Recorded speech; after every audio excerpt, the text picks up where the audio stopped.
My name is Dr. Anthony Levatino. I'm a practicing obstetrician-gynecologist, and I've performed over 1,200 abortions. Today I'm going to describe a second trimester surgical abortion called dilatation and evacuation, or D&E.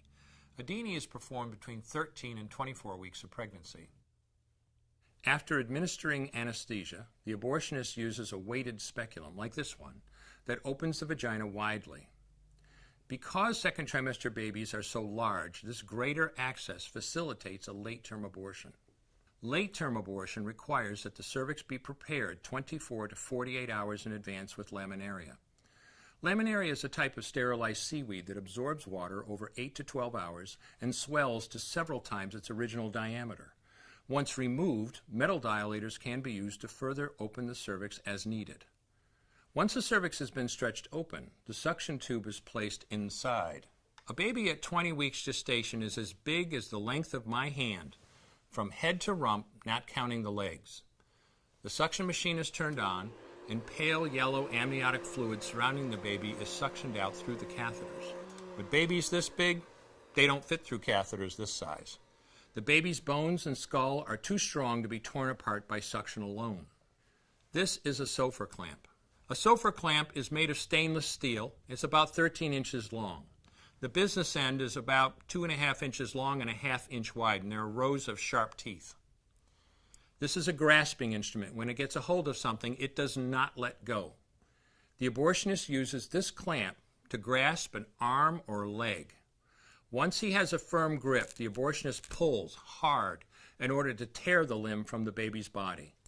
One by one, the rest of the limbs are removed, along with the intestines, the spine, and the heart and lungs.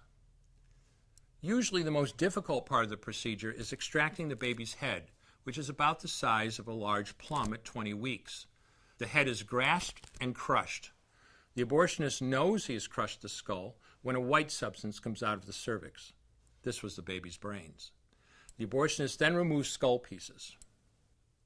He removes the placenta and any leftover parts of the baby with a curette, scraping the lining of the uterus for any remaining tissue.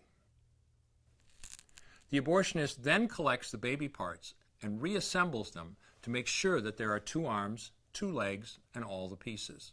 Once all the parts have been accounted for, the abortion is complete. For the woman, this procedure carries a significant risk of major complications, including perforation or laceration of the uterus or cervix, with possible damage to the bowel, bladder, and other maternal organs. Infection and hemorrhage can also occur, which can even lead to death.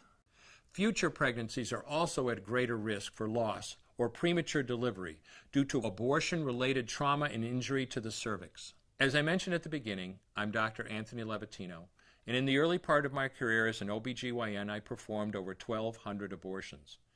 One day, after completing one of those abortions, I looked at the remains of a preborn child whose life I had ended, and all I could see was someone's son or daughter.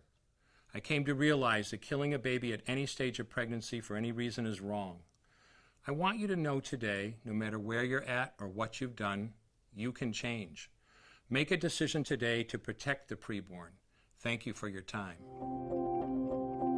I will no longer do any more abortions.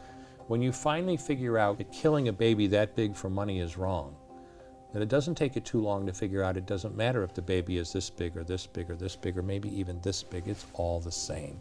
And I haven't done any since then, and I never will.